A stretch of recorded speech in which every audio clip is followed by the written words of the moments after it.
आगे तुम हो दिया तो कितनी प्यारी प्रभु सूरत तुम्हारा ज्योति गुरुवर जी की मूरत दिखाते हैं मोहत है मोहत है मोहत है सारा संसार हो गुरुवर की जय जो इन्हीं चरणों को बन जाने कमल अपने घोरा चरण कमल अपने घोरा कमल अपने घोरा चरण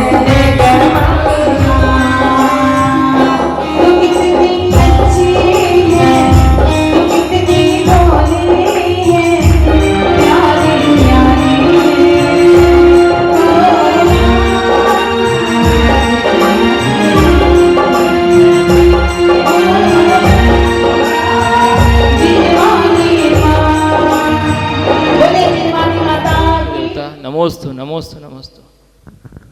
हे गुरुदेव, मेरी जिज्ञासा है कि किस अपेक्षा से कौन सी गति श्रेष्ठ है और पुण्य का कोश कैसे बढ़ेगा और जीवन में गुरुदेव संयम का पालन कैसे करें और इसके क्या क्या लाभ है। नमोस्तु गुरुदेव, नमोस्तु। अरिहंतारणम्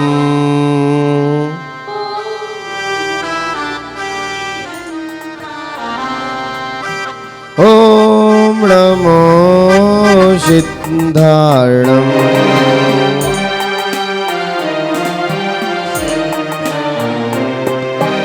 ॐ नमो आयर्याणम् ॐ नमो वज्रायणम् ॐ नमो लोहि संवसाहुणम्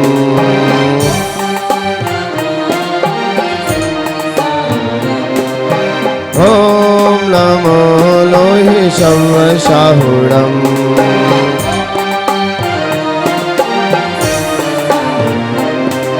आपने आपको आप में वर लिया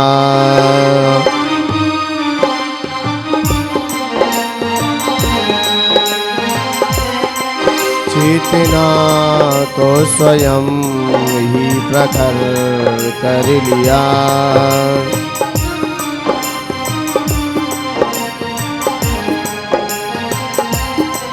वीतरागे प्रभु हे महावीर जन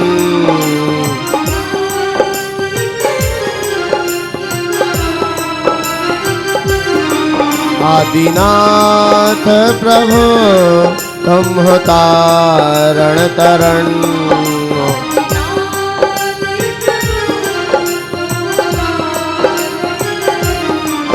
आपके दोई चरण में विनम्र नमन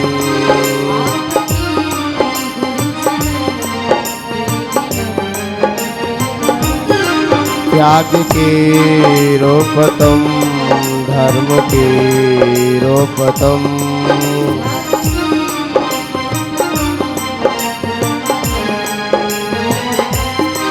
सत्य के रूप तुम ध्यान के रूप तुम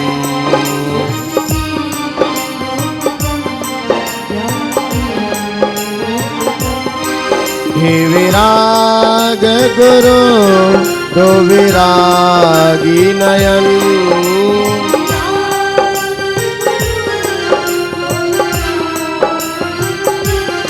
हे विनम्र गुरु तो मुझे अब शरण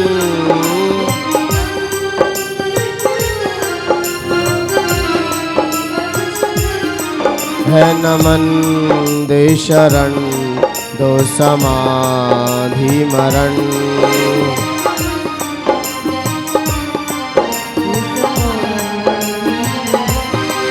आपके दोई चरण में विनम्र नमन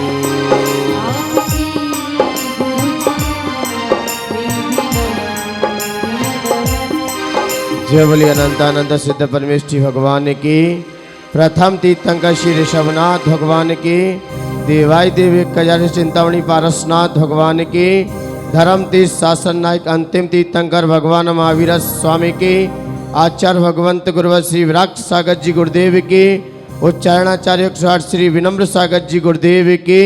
अहिंसामयी जैन धर्म की। बोली उत्तम संयम धर्म की। चंदों की बस्ती है इसमें कैसी मस्ती है। यहाँ डुबोई कश्ती है, यहाँ डुबोई कश्ती है। फंस कर के कश्ती हो, फंस कर के कश्ती, क्या यहाँ डुबोए रे जीवन है।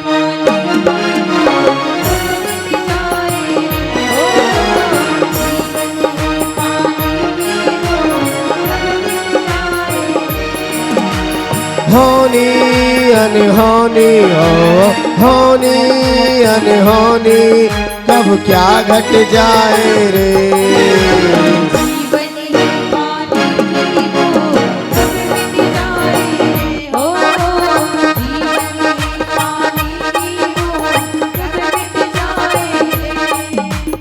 ये अंधों की बस्ती है इसमें कैसी मस्ती है।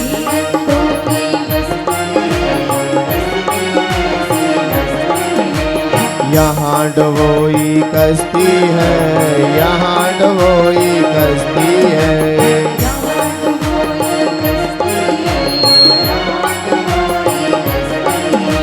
फंस कर के कश्ती हो, फंस कर के कश्ती, क्या यहाँ डुबोए रे।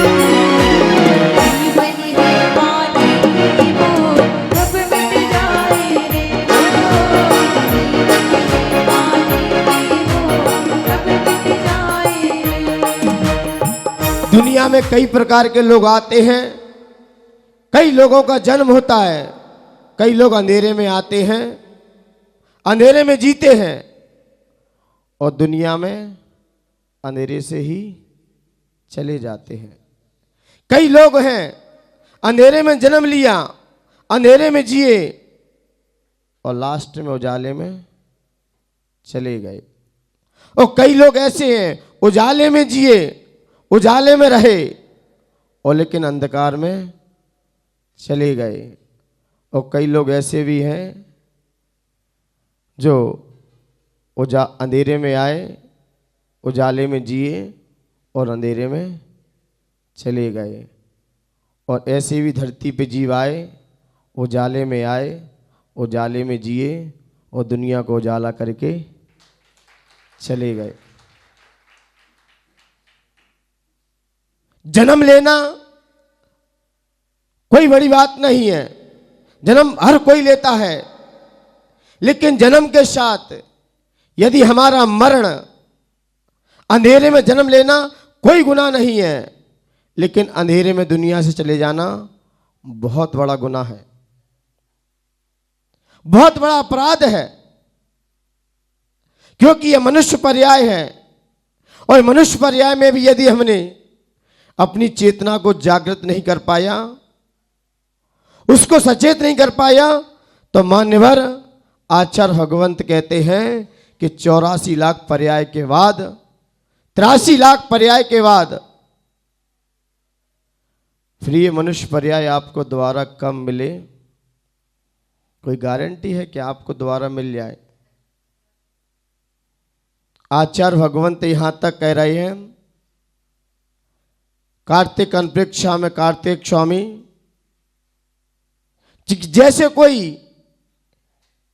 एक बैलगाड़ी है और बैलगाड़ी के सारे पुर्जे खोल दिए हैं और नदी में डाल दो और फिर से उन पुर्जों को ढूंढकर और फिर से नई गाड़ी स्थापित कर दो। मुझे लगता है उन पुर्जों को तो हम ढूंढ सकते एक बार, लेकिन ये मनुष्य पर्याय हमें दोबारा मिले, ये पुनः वापस आके हमें मिल जाए, इसकी कोई गारंटी नहीं है, कोई गारंटी नहीं है। क्योंकि जैसे तैसे मिली हमें ये पर्याय और इस पर्याय में ही आके हम भोगों में आके मस्त हो गए, भोगों में आके फंस गए। ये महिलाएं बहुत बातें कर रही हैं।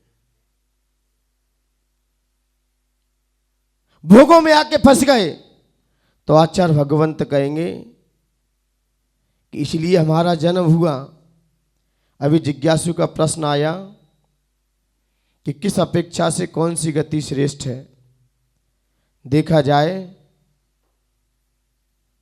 भोगों की अपेक्षा से देखा जाए तो देव गति श्रेष्ठ है, क्योंकि यहां से भी ज्यादा भोग देव गति में है। यहां से भी ज्यादा भोग है, इंद्रिय भोग यहां से ज्यादा है। और दुखों की अपेक्षा से देखी जाए श्रेष्ठ गति है तो कौन सी है? नरक गति है, दुखों की अपेक्षा से।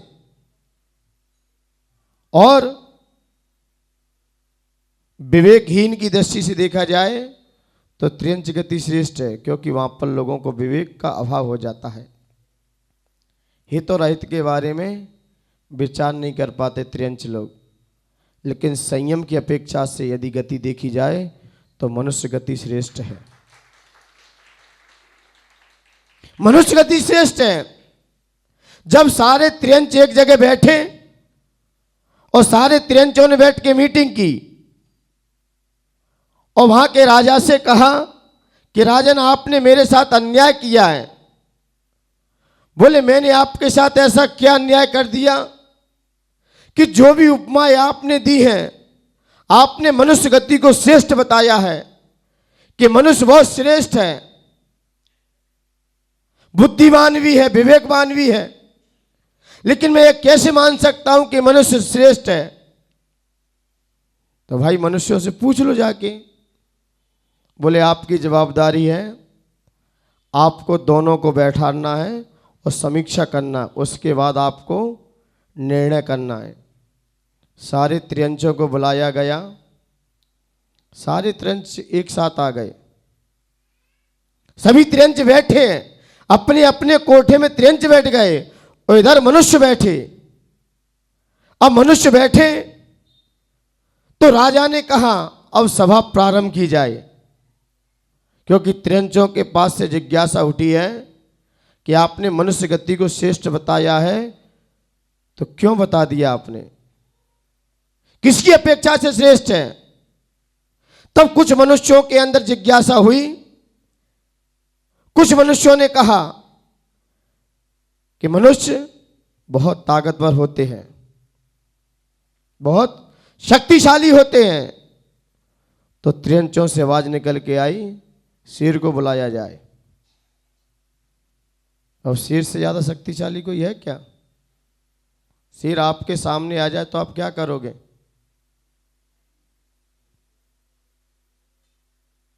रिंकू भैया कह रहे हैं शेर क्या करेगा? जो करेगा तो वो ही करेगा, क्योंकि शेर का नाम सुनते ही है, जब कोई हाथी जाता है ना रास्ते से और ऊंट जाता है तो गाड़ी वाला बार बार हॉर्न देता है, और उसी गाड़ी के आगे शेर आ जाए तो वो हॉर्न देना ही बंद कर देता है। वो शेर है, भले ही शरीर में कम हल्का है हाथी से, लेकिन उसकी पावरता बहुत है। तो मनुष्य ने कहा, देखा कि मनुष्य भी हार गए। ताकत की अपेक्षा से देखा जाए तो मनुष्य भी हार गए। उनने कहा कि मनुष्य बहुत सुंदर होते हैं, बहुत ही ज्यादा सुंदर होते हैं। तो त्रियंचों से आवाज निकल के आई कि मोर को बुलाया जाए। मोर बहुत नेचुरल सुंदर होता है। वहां से भी ये लोग हारे। फिर मनुष्यों ने कहा कि हम लोगों के पास कंठ अच्छा होता है, बहुत सुरीली आवाज में गाते हैं। तो उपमा किसकी लगती है? कोयल सामने आ गई। कोयल सामने आई और भी देखा गया। बोले, मनुष्य बहुत वफादार होता है। मनुष्य बहुत वफादार होता है कि नहीं होता है? हैं? बोले मनुष्य बहुत वफादार होता है, पर किसको बुलाया गया? कुत्ते को बुलाया गया। सारी जगह से देखा गया और भी चीजों में देखा गया कि मनुष्य बहुत सारे बच्चों को पैदा कर सकता है, तो सुअर को बुलाया गया। एक बार में ही पूरी क्रिकेट टीम खड़ी कर देता है, कप्तान सहित, यहां तक कि एम्पायर सहित पूरी टीम एक बार में। अब बताइए आप किस अपेक्षा से त्रियंचों से आगे हो? किस अपेक्षा से आगे आप? किस अपेक्षा से आप त्रियंच से आगे निकल जाओगे? किसकी अपेक्षा से? बोले मनुष्य बहुत प्रशस्त चलता है, जब चलता है तो बहुत अच्छी चाल चलता है। फिर किसको बुलाया गया? किसको? हथिनी को। हाथी, हाथी बहुत मस्तानी चाल चलता है। बोले मनुष्यों की आंखें अच्छी होती हैं, किसको बुलाया गया? हिरणी जैसी आंखें। बताइए आप त्रियंचों से किससे आगे हो? मुझे लगता है यदि आपके अंदर कोई नियम संयम व्रत नहीं है ना,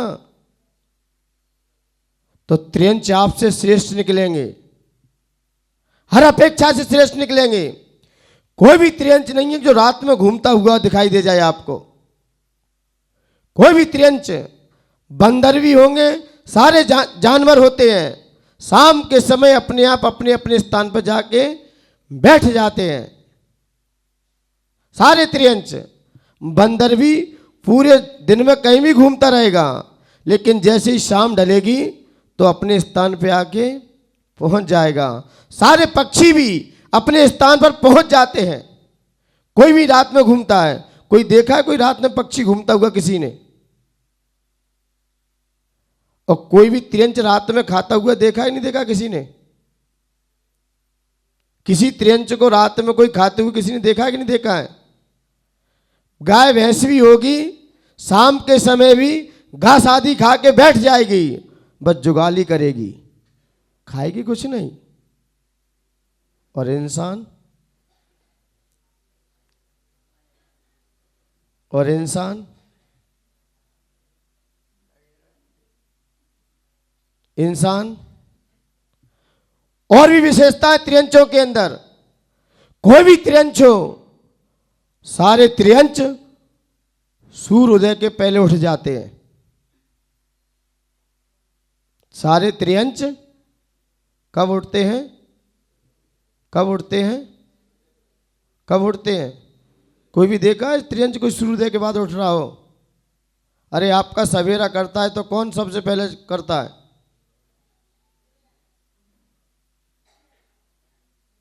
अब बताइए आप त्रियंचों से आगे हो पीछे हो? सारे त्रियंच, कोई भी त्रियंच हो, अरे तुमसे तो वो इतनी ठीक है, कम से कम सुबह भगवान के दर्शन करके पानी पीती है। और हम लोग ऐसे हैं, पहले क्या करेंगे? पेट पूजा, पहले पेट पूजा करेंगे, उसके बाद हम जिनालय में आते हैं। किसकी अपेक्षा से आप आगे हो? संयम की अपेक्षा से? मुझे लगता है संयम की अपेक्षा से भी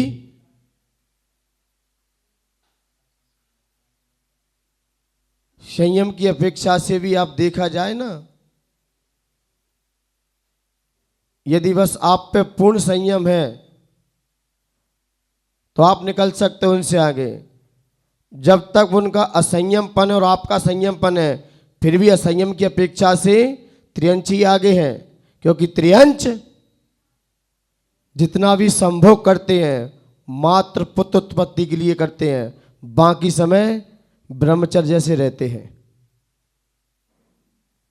कोई भी त्रियंच अनर्गल क्रिया नहीं करते। कोई भी त्रियंच हो, मात्र पुत्र उत्पत्ति के लिए, संतान की उत्पत्ति के लिए, बाकी समय पूरा जीवन संयम से जीते हैं। अब बताइए तुम किस अपेक्षा से आगे, उनसे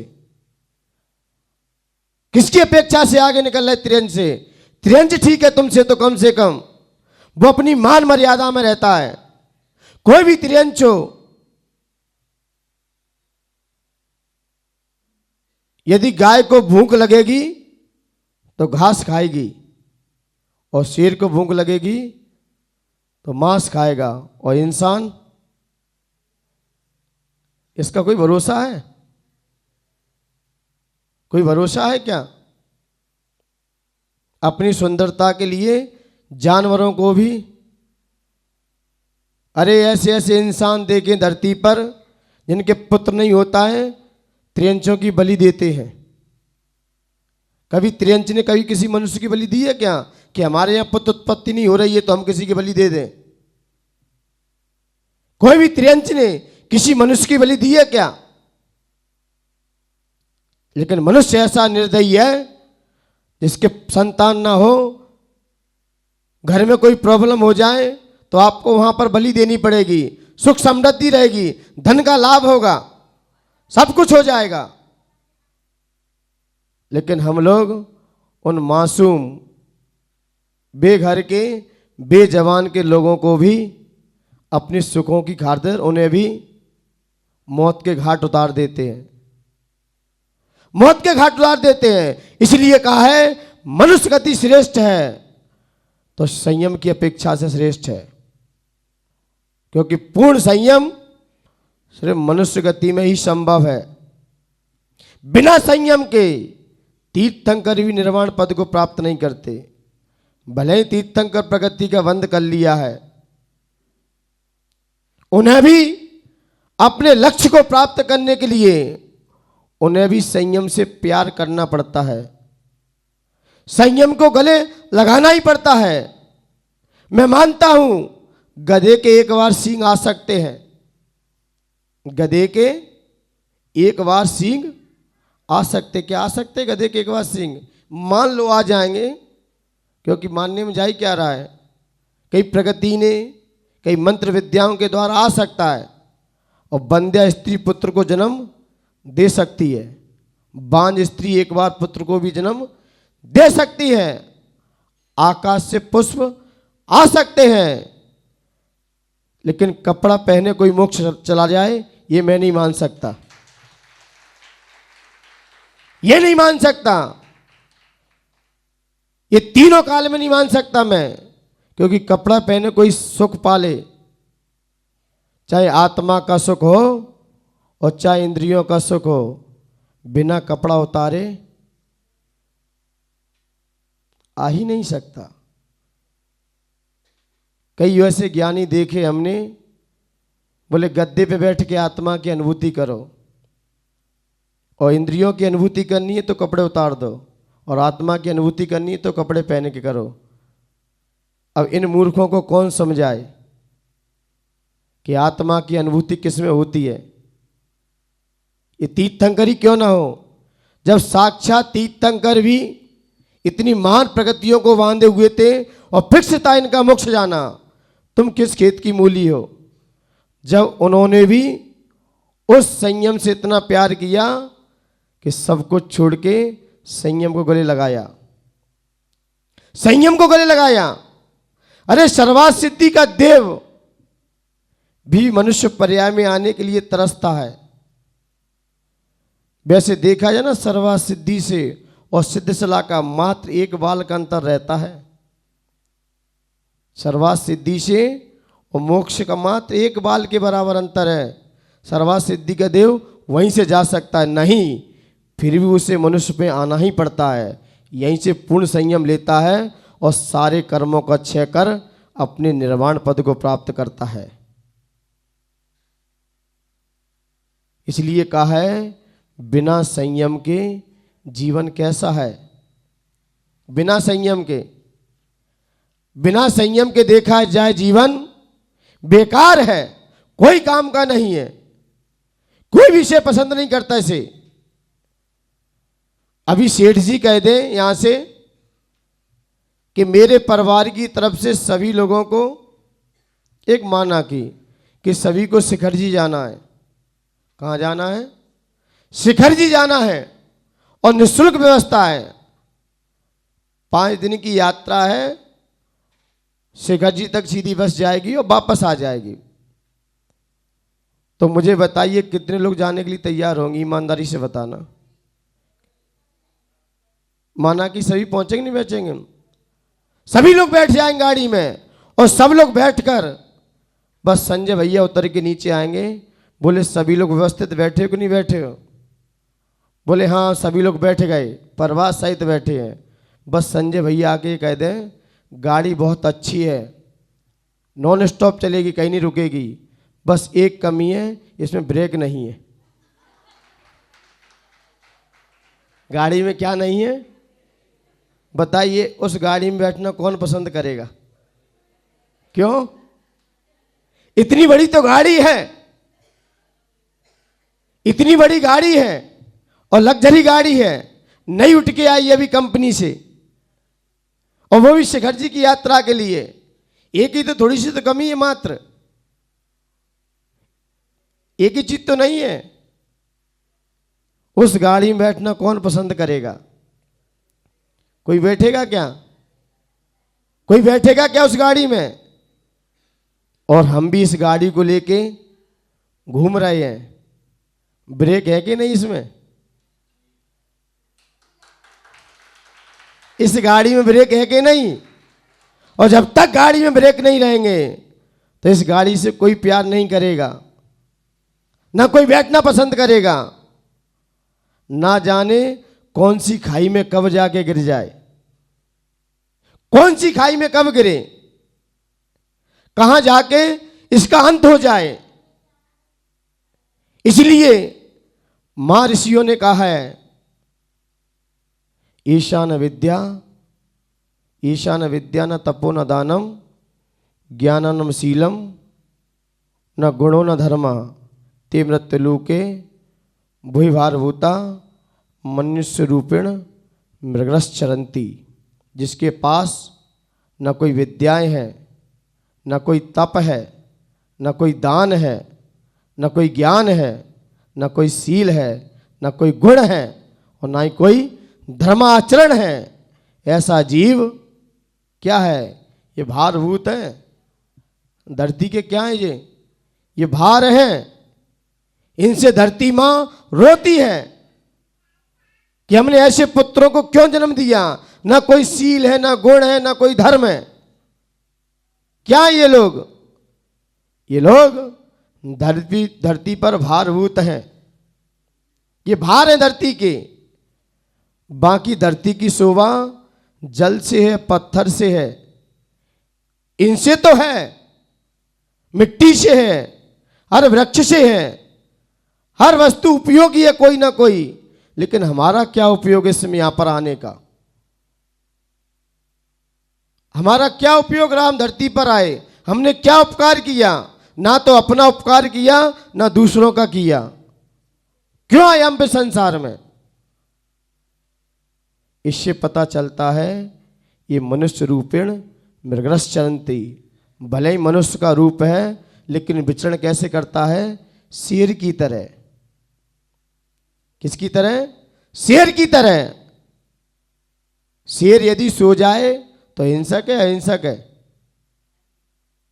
शेर यदि सो रहा है तो उस समय हिंसक है क्या अहिंसक है? वो है हिंसक है क्या अहिंसक है? उस समय शेर सो रहा है, उस समय क्या है? कौन कह रहा है हिंसक है? उस समय भी हिंसक है, क्योंकि उसका भी नियम नहीं है।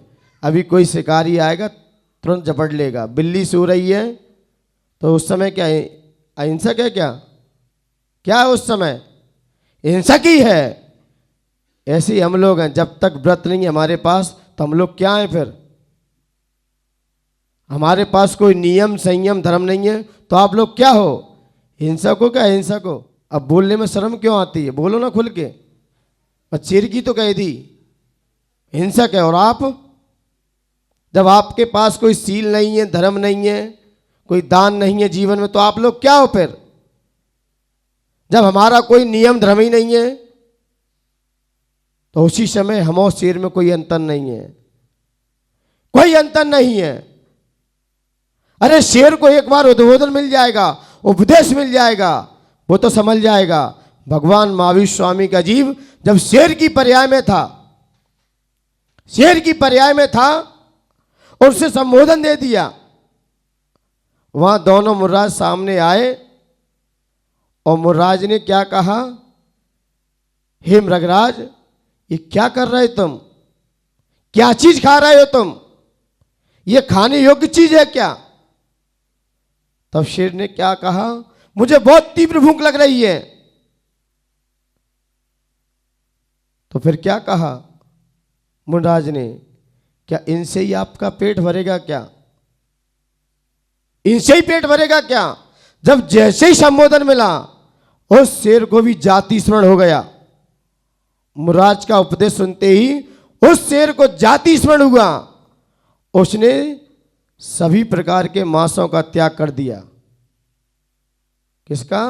सभी प्रकार के मांसों का त्याग किया, और जहां तक भी त्याग किया कि उसने रात्रि भोजन में भी पानी का भी त्याग कर दिया। क्या करें, जब वो भी प्राशुक पानी पिएगा, मचमचाते हैं, इसलिए कोई भी त्रियंच हो पानी को पहले मचमचाते उसके बाद पीते हैं, क्योंकि यही उनका छानने का उपदेश है। लेकिन वो गया, नीचे जाता था तो अंधेरा रहता था, और ऊपर आता था तो उजेला दिखाई देता था। नीचे पानी पीने जाए तो अंधेरा है, अब रात्रि में पानी का त्याग है। जैसे ही उपदेश मिला, त्रियंच को भी उपदेश मिलता है, उसकी भवितव्यता भी, उसकी होनहार भी और उसकी उपादान शक्ति भी जागृत हो जाती है। और हम लोगों को कितना भी मिलता रहे, कोई ये ना समझे कि महाराज जी आलू प्याज का त्याग करा रहे हैं तो हमारी समाज पर भार बन रहे हैं, कि मुझे बंधनों से बांध रहे हैं। मान्यवर, कोई संत ऐसा नहीं है जो समाज को बंधन से बांध दे। एक ही उद्देश्य है कि आपकी दुर्गति रुक जाए, क्योंकि महाभारत में एक दोहा लिखा था, ये महाभारत की चर्चा है। जब अर्जुन ने श्री कृष्ण से प्रश्न किया कि दुर्गति के द्वार बताइए, जीव दुर्गति में क्यों जाता है, तो उन्होंने कहा चत्वारि नरकत द्वारम, चत्वारि नरकत द्वाराणि प्रथम रात्रि भोजनम पर स्त्री गमनम चैव संधानंत कायकम। जाने कि चत्वारि 4 है नरक के द्वार। सबसे पहला पर स्त्री गमन करना, सबसे पहला क्या है, पर स्त्री गमन करना। और दूसरा चत्वारि नरक द्वार प्रथम रात्रि भोजन, जो रात्रि भोजन करते हैं, चाहे फिर जल भी क्यों ना पीते हो, ये जीव कितने भी शिखर जी की यात्रा कर लें, नरक गति नहीं रोक सकते इस जीव की। ये जीव नियम से नरक ही जाएगा। ये तो श्री कृष्ण संबोधन दे रहे हैं अर्जुन को। रात्रि भोजन करने वाला जीव दुर्गति का ही पात्र है। कितना ही भगवान का अभिषेक करे और कितने ही महाराज जी को आहार देता है, तो महाराज जियों को तो आप पर भरोसा है कि आप पे पात्रता होगी। जैसे आपको महाराज जी भरोसा है कि नहीं कि वो अपनी सारी क्रियाएं निर्दिचार रूप से पालन करते हैं, तब आप श्रद्धा से आहार देते हो, और मैं भी आपसे विश्वास से आहार लेता हूं। अब तुम किसी के साथ विश्वासघात कर दो, यही पढ़ा ना, सत्य महाव्रत पर विश्वासघात मत कीजिए। हम किसी के साथ विश्वासघात ना करें, किसी का भरोसा ना तोड़ें। तो प्रथम रात्रि भोजन, उसके बाद दूसरा पर स्त्री गमन, और तीसरा प्रथम चत्वारि नरक द्वाराणि प्रथम रात्रि भोजन और पर स्त्री गमन चैव संधान, जिसमें संधान का मतलब अचार, मुरब्बा आदि ये चीजें, ये क्या है, संधान भक्षण, इसमें त्रसकाय जीवों की उत्पत्ति हो जाती। ये तो महाभारत में लिखा है, इसलिए अचार मुरब्बा की चर्चा वहां भी की गई है। संधान भक्षण अनंत कायकम, जिसमें अनंत काय के जीव हों, ऐसे 8 प्रकार के जमीकंद वहां लिखे हैं। पहला कौन सा है? नंबर 1 आलू, प्याज, गाजर, शकरकंद, लहसुन, अरवी और अदरक। जिन्होंने आलू का त्याग किया है वो 8 चीज़ें अपने आप छूट जाती हैं। अदरक भी नहीं खा सकते वो, क्योंकि अदरक भी जमी कंद का ही अंश है। ये भक्षण करता है तो जीव कहाँ जाता है? नरक गति के द्वार को खोल लेता है। यदि आपको नरक जाना है तो कोई टेंशन नहीं, कोई त्याग मत करना भूल के भी।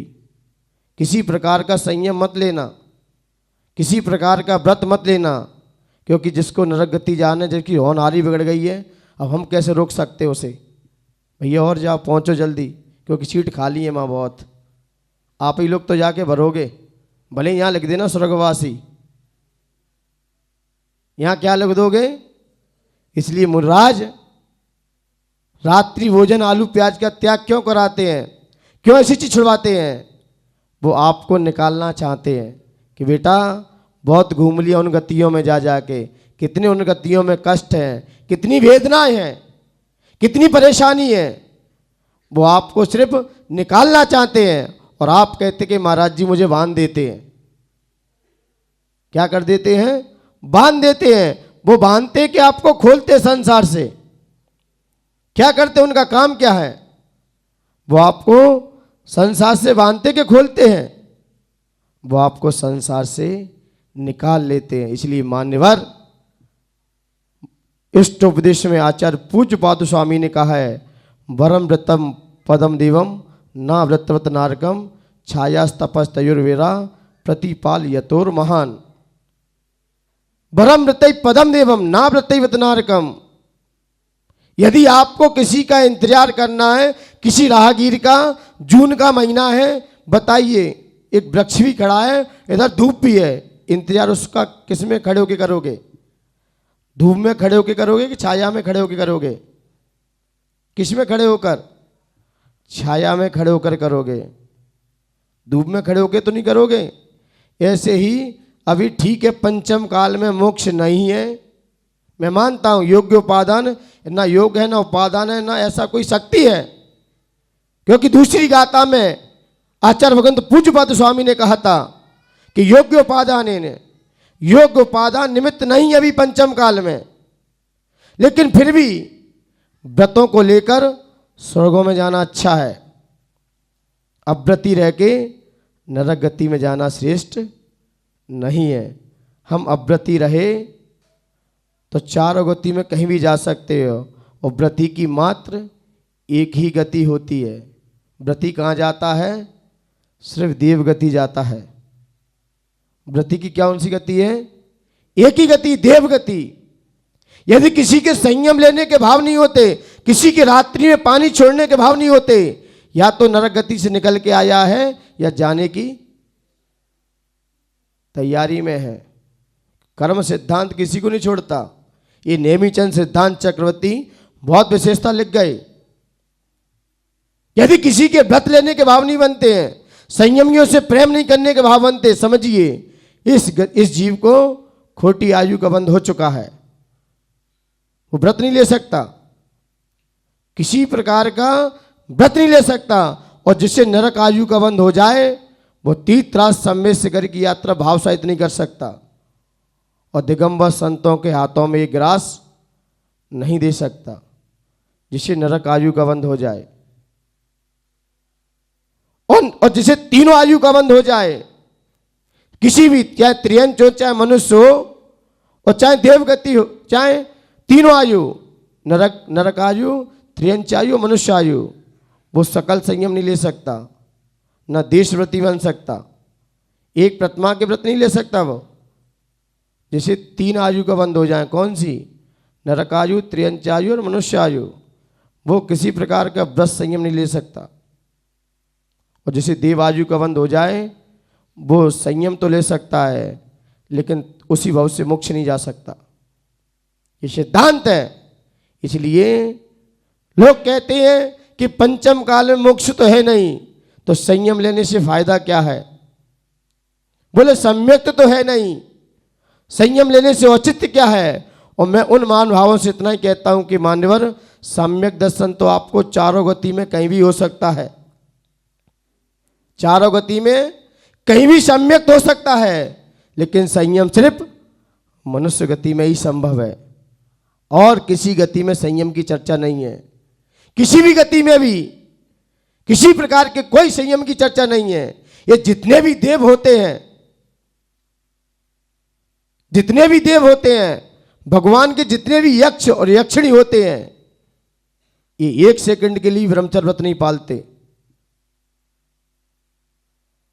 कम से कम हम ब्रह्मचर्य व्रत तो पाल लेते हैं अष्टमी चौदस के दिन। जिन देवताओं की हम आरती उतारते पूजा करते हैं, उन देवी देवताओं के पास एक क्षण के लिए भी, पद्मावती है ना, एक क्षण के लिए भी ब्रह्मचर्य व्रत नहीं है इनके पास। बिना देवियां बिना देव के नहीं रहती। एक क्षण के लिए ब्रह्मचर्य व्रत नहीं है, एक पल के लिए भी संयम नहीं है इनके पास। इसलिए संयमी इनको क्यों नहीं नमस्कार करता, क्यों नहीं इनकी आराधना करता? अरे महासंयमी जिसके पास है वो इन अव्रतियों की सेवा नहीं करता, क्योंकि ये तो अव्रती है। बस ये निश्चित है कि उनके पास सम्यक तो है। ये जितने भी भगवान के जो यक्ष यक्षिणी होते हैं, इनके पास क्या है? सम्यक तो है। ये नियम से मोक्ष जाएंगे, लेकिन संयम की अपेक्षा देखा जाए तो देव पर्याय भी नीचे हो जाती है, मनुष्य पर्याय उठ जाती है, क्योंकि मनुष्य पूर्ण ब्रह्मचर्य व्रत को लेकर पालन कर सकता है। इसलिए जो अष्टमी चौदस के दिन ब्रह्मचर्य व्रत का पालन करते हैं, उनको इनकी आराधना करने की कोई आवश्यकता नहीं है। इनसे तो हम श्रेष्ठ हैं। सिर्फ जयजनंद कर लो, बाकी ज़्यादा समझदार लोगों के लिए सारा ही काफ़ी है। इनके पास एक क्षण के लिए ब्रह्मचर्य व्रत नहीं है, और अपने यहाँ आचरण पूज्य है, आचरण की पूजा है। जैन दर्शन में आचरण पूज्य है। जिसका जितना आचरण पूज्य होगा, सम्यक दर्शन ज्ञान की पूजा नहीं है अपने यहाँ पर। सम्यक दर्शन ज्ञान का तो सम्मान है, आदर है, लेकिन सत्कार पूजन चारित्र का है। अपने यहाँ चारित्र की पूजा होती है, चारित्र की आराधना होती है, और हम अव्रतियों की आराधना करते हैं, सेवा करते हैं। अब कौन समझा? फूटी आंख विवेक की, क्या करें जगदीश? अब विवेक की आंख ही हमारी फूट गई है, अब जगदीश क्या कर लें? गुरु कितना भी उपदेश दें, होना क्या है? इसलिए मान्यवर संयम नहीं ले सकते हैं तो कम से कम संयम लेने वालों की सेवा और आराधना जरूर करें। जो संयमियों की जितनी सेवा करते हैं, एक ना एक दिन उनके हाथ में संयम जरूर होता है, जरूर होता है। और जो असंयमियों की सेवा करते हैं, जो देवी देवताओं के पीछे भगते हैं, उन्हें कभी तीनों काल में संयम नहीं हो सकता। वो उनकी पूजा करते हैं, या तो इसके लिए करते हैं या इसके लिए करते हैं, और कोई मतलब नहीं है वहाँ पर। जितने भी वहाँ माथा टेकते हैं ना देवी देवताओं पे, उन्हें संयम से प्यार नहीं है। बस ये हो जाए घर में और ये आ जाए, बाकी कोई मतलब नहीं है। घर में बस सब सुख रहे, बाकी उनके गुणों से कोई अनुराग नहीं है। लेकिन संयमियों के गुणों से अनुराग है। जो संयमियों के साथ रहता है, एक दिन उसके हाथ में संयम की उपकरण भी उसके हाथ में आ जाता है।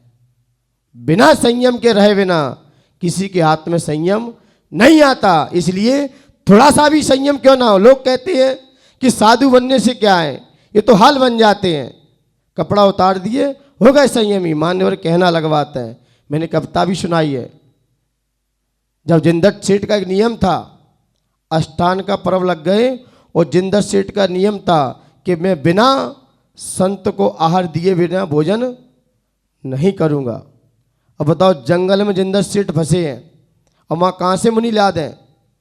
तो जिंदत सेठ का नियम था कि मुझे मुनि को आहार दिए बिना मैं भोजन नहीं करूँगा, कुछ भी हो जाए। अब अष्टान का पर्व लग गई तो वहाँ पर एक ब्राह्मण जो काम करता था खेत पे, तो उसने कहा कि जिंदत सेठ क्या आपका नियम है? बोले कुछ नहीं, ये थोड़ा सा नियम लिया है, जब तक मैं संत को आहार नहीं दूंगा। बोले क्यों इन नंगों के पीछे भागते हो तुम? खाओ पियो, कुछ नहीं रखा इनके पीछे भागने से, क्यों शरीर सुखाते हो?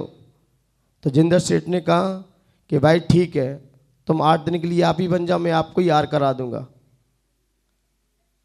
जिंदत सेठ ने क्या कहा? आप ही बन जाओ 8 दिन के लिए। कहना तो अलग बात है। और जिंदर सेठ ने कहा मैं आपको रोज की 1000 मोहरें रोज दूंगा। कितनी? 1000 मोहरें रोज दूंगा। और जंगल में कौन है, हम और तुम है, कोई रहता तो यहाँ है नहीं। तो उसे लोभ आ गया। बोले क्या करना पड़ता है? बोले कुछ नहीं, कपड़े उतारने पड़ते पूरे। बोले और?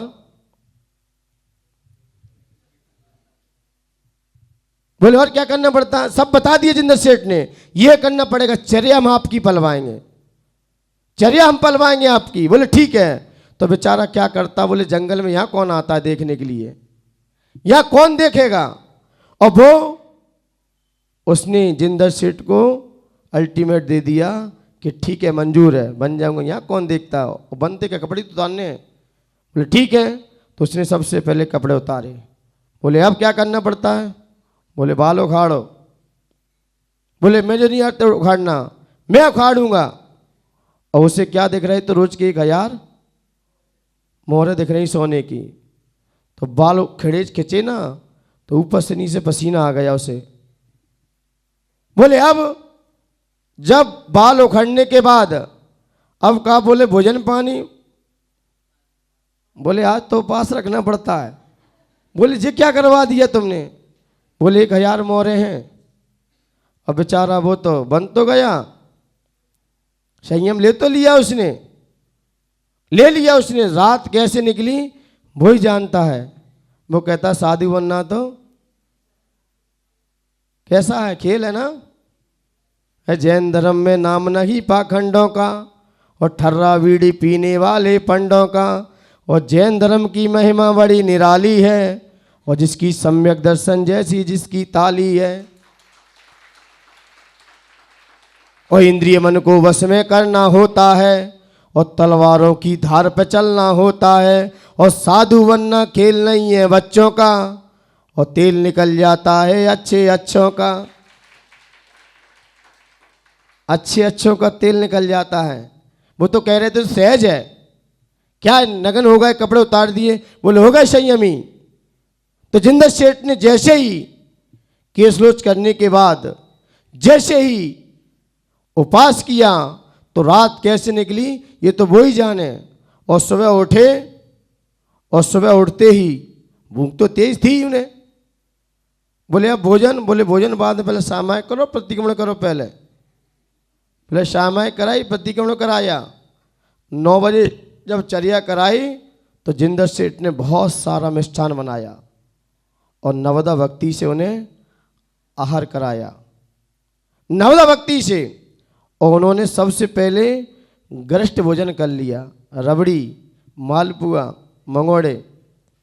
अब भाई कल का उपास है, क्या खींचना ये तो देखो तुम। अब उन्हें पता ही नहीं था, वो तो किराए के, उन्हें क्या पता। उन्हें पानी रहने दो, पानी धरो पीने, कल के भूखे हैं, पानी तो मैं लास्ट में देखेंगे। बेचारे खींच गए, पानी तो लिया ही नहीं, बीच में कहीं नहीं लिया उन्होंने। बस यही चीज दूध दे तो दिया उन्हें। बेचारे अब जैसे ही उन्होंने अंजलि छोड़ी, अब जैसे ही 12-1 बजने के बाद सामायिक। अब बोले अब क्या करना है? बोले सामायिक करो। सामायिक करने के बाद बोले प्यास लग रही है। बोले उम्मीद छोड़ दो अब। बोले क्यों? बोले अब 24 घंटे बाद इंतजार करो। बोले ये करना पड़ता है? तो कहा तुम यही समझते थे कि दिगंबर संत ऐसे ही बन जाते हैं, ऐसे ही बन जाते हैं।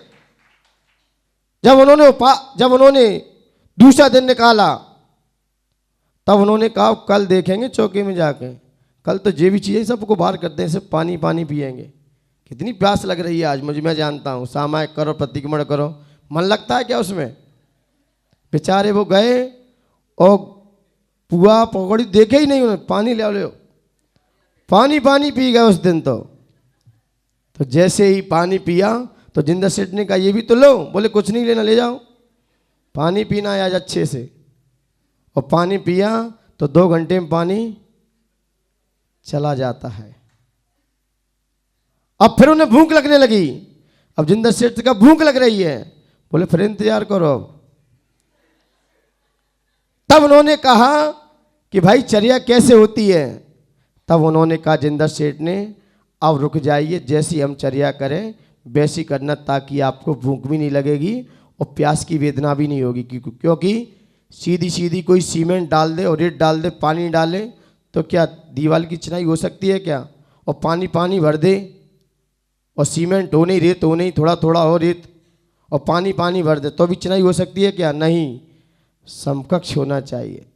तो जिंदर सेठ ने कहा पहले दूध लेना तुम, फिर उसके बाद ग्रास, फिर जूस, फिर ग्रास और फिर जूस, उसके बाद लास्ट में फल और चावल लेना, आपको 24 घंटे कहीं भूख नहीं लगेगी।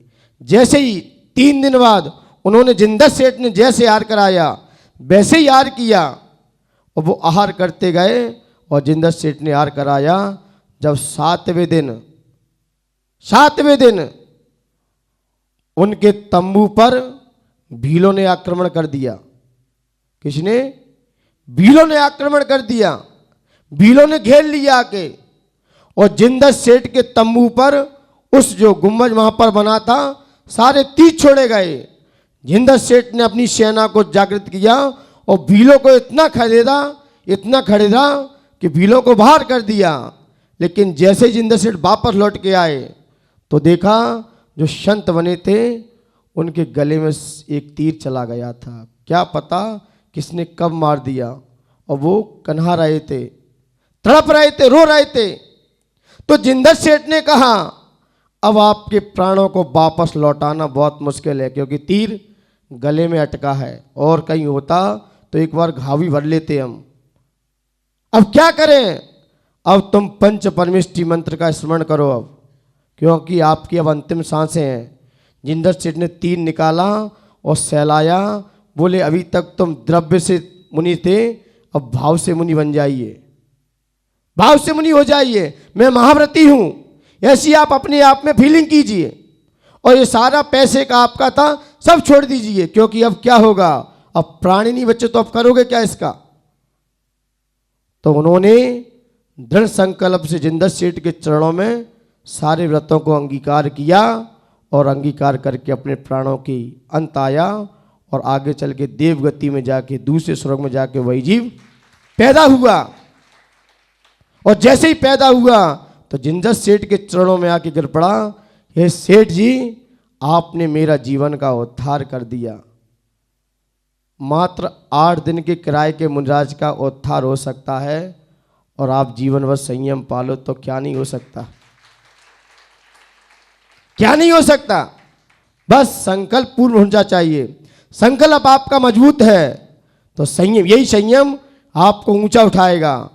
और आपकी हिलता हुआ संयम है कि घर की छूटे बाहर खाएंगे और बाहर की छूटे घर खाएंगे। ऐसे नियम संयम वाले कभी भी अपने लक्ष्य को प्राप्त नहीं कर सकते। नियम संयम लो, मजबूताई से लो। इसलिए जिंदर सेठ ने मात्र 8 दिन के उस जीव को भी अपने लक्ष्य को प्राप्त करा दिया। तो मान्यवर आज उत्तम संयम का दिन है, तो कम से कम आज के दिन तो कम से कम संयम से रहोगे नहीं रहोगे। एक इंद्रिय संयम होता है, एक प्राणी संयम होता है। तो इसलिए कुछ ना कुछ आज के दिन हमें कोई ना कोई नियम, और वो भी आजीवन, क्योंकि संयम 2 प्रकार का होता है, नियम और यम। यम होता है आजीवन, नियम होता है कुछ समय के लिए। तो इसलिए आज हमें अपने जीवन में शक्ति अनुसार थोड़ा संयम से प्यार करना चाहिए। संयम ही आपको संयमियों से मिला सकता है, अन्यथा असंयमियों से वो संयमी कभी नहीं मिलता। इसलिए मान्यवर अपन ने जाना समझा, संयम है ऊर्जा को कंट्रोल करना। संयम का मतलब क्या है? ऊर्जा को कंट्रोल करना, ऊर्जा को केंद्रित करना, ऊर्जा से भरना और नई ऊर्जा पैदा करना। असंयम का मतलब है ऊर्जा की बर्बादी करना, मिसयूज करना। इसलिए मान्यवर संयम आपके अंदर ऊर्जा पैदा करता है, शक्ति देता है। इसलिए संयम हर क्षेत्र में, किसी भी कौम में जाइए लोग कहते हैं संयमी से रहना पड़ेगा आपको। किसी भी कौम में जाओ, ट्रेनिंग वाले भी जाते बड़े बड़े संयम से रखते, वहां पर भी गुरुकुल में भी रखते थे संयम का बहुत ध्यान रखो, क्योंकि संयम ही हमारे अंदर तेज पैदा करता है, ऊर्जा पैदा करता है। इसलिए संयमी व्यक्ति बहुत पावरफुल रहता है, क्योंकि उसका आत्मा का बल बढ़ जाता है। इसलिए मान्यवर आज उत्तम संयम का दिन है। हमारे पास कोई तप होना चाहिए, दान होना चाहिए, शील होना चाहिए और धर्म आचरण होना चाहिए, तभी हमारा मनुष्य पर्याय में आना सफल और सार्थक है। अन्यथा हम और त्रियंच में कोई अंतर नहीं है संयम की अपेक्षा से। इसलिए संयम की अपेक्षा से मनुष्य गति श्रेष्ठ है। और जिज्ञासु का दूसरा प्रश्न था कि पुण्य का कोष कैसे बढ़े, तो पुण्य का कोष ऐसे बढ़ सकता है। ज़्यादा पाप गिरता है तो लोग कहते हैं कि डेली दर्शन करने जाओ। जो भगवान का डेली दर्शन करने जाता है उसका पुण्य धीरे धीरे और बढ़ सकता है। और तीव्र बढ़ाना है तो दान दो, दान दो, दान देने से भी पुण्य और तीव्र बढ़ता है। पूजन अर्चना करो और बढ़ता है इससे। यदि आपके कार्य की सिद्धि नहीं हो पाती है तो लोग कहते दर्शन करने जाओ। ये दर्शन करने से भी कार्य की सिद्धि नहीं हो रही है, क्योंकि कार्य की सिद्धि होती है जब आपका तीव्र पुण्योदय हो। जब तीव्र पुण्य का उदय होता है तो हर कार्य सिद्ध हो जाता है। तो लोग कहते दर्शन करने जाओ, और दर्शन करने से भी क्या आपकी कार्य की सिद्धि नहीं हो रही है तो भगवान का अभिषेक करो। अभिषेक से भी कार्य की सिद्धि नहीं हो पा रही है तो फिर भगवान की डेली पूजन करो। पूजन से भी कार्य की सिद्धि नहीं हो पा रही है तो आप कोई विधान करो, बड़ा कोई विधान करो। और विधान से भी कार्य की सिद्धि नहीं हो पा रही है तो किसी दिगंबर संत को दान दो, आहार दान दो। और उससे भी कोई कार्य की सिद्धि नहीं हो पा रही है तो जीवन में संयम को धारण कर लो। संयम को धारण करते ही कार्य की सिद्धि बहुत जल्दी होती है, बहुत जल्दी होती है। संयम से यदि कार्य की सिद्धि ना हो पाए तो वो कार्य आपकी होनार नहीं है उसमें, क्योंकि कार्य की सिद्धि संयम लेने से तीर्थंकर जैसे महापुरुष भी अपने लक्ष्य को प्राप्त कर गए। और आपका कार्य किस काम का है, इसलिए संयम लेने से शीघ्रता से हर कार्य की सिद्धि होती है। इसलिए घर में एक संयमी जरूर रहना चाहिए। घर में एक भी संयमी रहता है वहाँ के उसके ही आशीर्वाद से पूरा घर खुशहाल रहता है। इसलिए जो घर के बड़े लोग हैं उनको कम से कम नियम संयम से तो रहना ही चाहिए। यदि वो नियम संयम से नहीं रहते हैं तो आप अपनी परिवार में और आप अपने बच्चों में संयम नहीं दे सकते। इसलिए बड़े बुजुर्गों को ध्यान रखना चाहिए। इसलिए यहाँ पर कहा संयम की अपेक्षा से मनुष्य गति श्रेष्ठ है। इन्हीं पवित्र भावनाओं के साथ जय बोलिए उत्तम संयम धर्म की।